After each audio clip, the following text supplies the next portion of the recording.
Hi, my name is Lamb. I use she, they pronouns. I'm an anti-disciplinary artist and I'm based in Brooklyn, New York.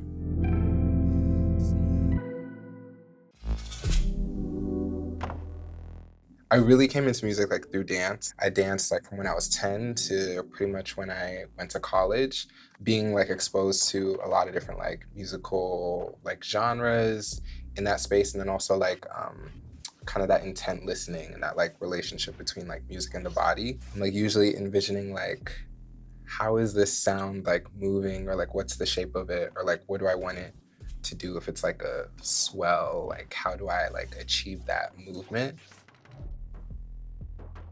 The best things come to me like when it's like silent, and I'm like starting with the melody first. And when you're in that silence, there's no restriction over like where you can really go, like with your like song or your melody.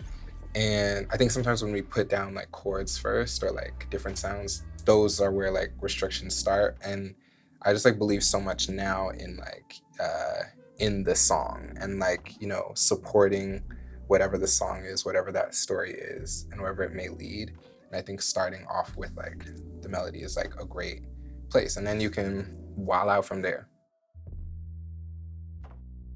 First and foremost, I always like consider like blackness at like the very root of that. And I've always, I think in like the writing sense, I've always like drawn from like black thinkers and black artists and black writers and their way of seeing the world like reflected in the way that I see the world. There's always been this understanding that like both in blackness and queerness, transness, that like, you can make new space for yourself if you don't either see yourself represented elsewhere, or there aren't places elsewhere that you can go.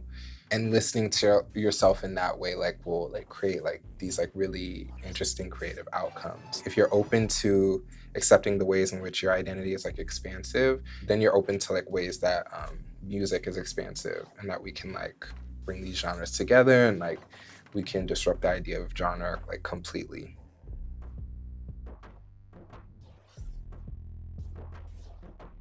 It's just that like honestly, music for a super long time, like it's just like a boys club, like a white boys club. Like cis, white, male, heterosexual, like people like in like this industry have like worked with like these technologies for a longer time.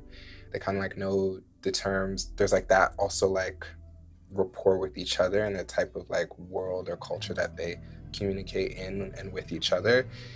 And then it's like that's where everything is. And then outside of that, it feels like you're kind of like trying to cobble together like all these resources to make something happen.